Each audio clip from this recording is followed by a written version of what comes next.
জামাই নাকি আলুর চিপস খাবে, এই জন্য 5 কেজি আলু কিনে নিয়ে আসছে। বলে যে আজকে আলুর চিপস বানাইও। তো এখন ভিডিওতে নাকি দেখছে আলুর চিপস বানাইতে, তো সেটা দেখে সে আলুর চিপস খাবে। তো এই আলুর মধ্যে একটা ভালোবাসার আলো চলে আসছে, মানে দেখতে লাভের মতন আলুটা।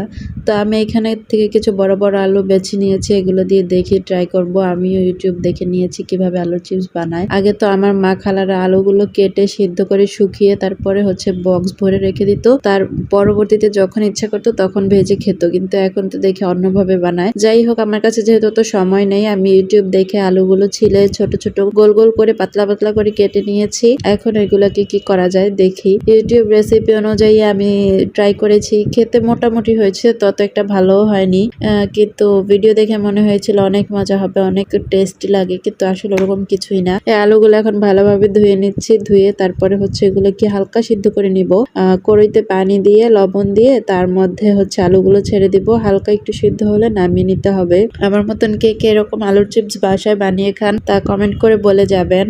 আর আমার এবারই প্রথম বানানো, এর আগে আমি বানাইনি। এমনিতে ছোটবেলায় আমার মনে আছে আমার আম্মুকে দেখতাম বানাইতো। তো যাই হোক, এখানে আমি কড়াইতে পানি দিয়ে দিয়েছি, সাথে লবণ দিয়ে দিয়েছি। এখন একটু লাড়া দিয়ে তারপরে আলুগুলো দিয়ে দিব। এটা একটু গরম হলে তারপরে আমি এটা নামিয়ে ফেলবো। তো আলুগুলো এখন দিয়ে দিলাম। এখন একটু লাড়াচাড়া করে নিচ্ছি, তারপরে হালকা করে একটু ঢেকে দিব, যাতে আলুগুলো একদম বেশি সিদ্ধ না হয়, আবার একদম কাঁচা যেমন তেমনি যাতে না থাকে, হালকা একটু ভাপ দিয়ে নেব আর। তো এই তো এটা হয়ে গিয়েছে, দেখতেই পাচ্ছেন অল্প অল্প ফেনা বের হওয়া শুরু হয়ে গিয়েছে। তো এখন আমি কল ছেড়ে ঠান্ডা পানির মধ্যে আলুগুলো ছেঁকে নিচ্ছি, ভালোভাবে সুন্দর করে ছেঁকে নিয়ে তারপরে ডুবা তেলে এগুলোকে ভাজতে হবে। কিন্তু তার আগে একটা মশলা বানাতে হবে। এই মশলার রেসিপি আমার হাজবেন্ড আমাকে দিয়েছে, যে সে এই মশলা দিয়ে নাকি আলুর চিপস ভাজা খাবে। তো আমি সেই মশলাগুলো বানাবো এখন। আর এই আলুটা দেখেন কি সুন্দর, একদম বেশি সিদ্ধ হয়ে যায়নি। এই আমার সেই মশলার রেসিপি। এটা বিট লবণ, এমনি লবণ আর মরিচের গুঁড়া দিয়ে একটু ভেজে নিয়েছি। সেগুলো দিয়ে নাকি আমার হাজবেন্ড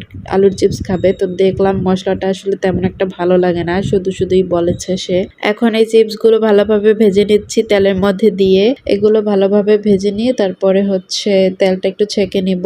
আমার ওই চামচগুলো নেই যেগুলো দিয়ে তেল ছেঁকেই উঠানো যায়, ওই চামচগুলো আমার এখনো কেনা হয়নি, খেয়ালই থাকে না। তো এইবারে ভাজাটা বেশি কড়া হয়ে গিয়েছিল, যেগুলো তিতা লাগছিল। তো পরবর্তীতে ভাজছিলাম এই সুন্দর করে লাল লাল করে, এগুলো খেতে ভালো লেগেছিল। কিন্তু প্রথমবারে ভাজায় আমারটা পুড়ে গিয়েছিল, তিতা লেগে গিয়েছিল, খেতে তেমন একটা ভালো লাগেনি। কিন্তু এগুলো মোটামুটি অত একটি বেশি মজাও লাগে না, মোটামুটি খাওয়া যায়। আপনি চাইলে খাইতে পারেন, আপনার যদি আলু খুব পছন্দ হয় তাহলে আপনি খাইতে পারেন। তো যাই হোক, আপনাদেরকে একটা রেসিপি দিয়ে দিলাম। সবাই ভালো থাকবেন, সুস্থ থাকবেন। আল্লাহ হাফেজ।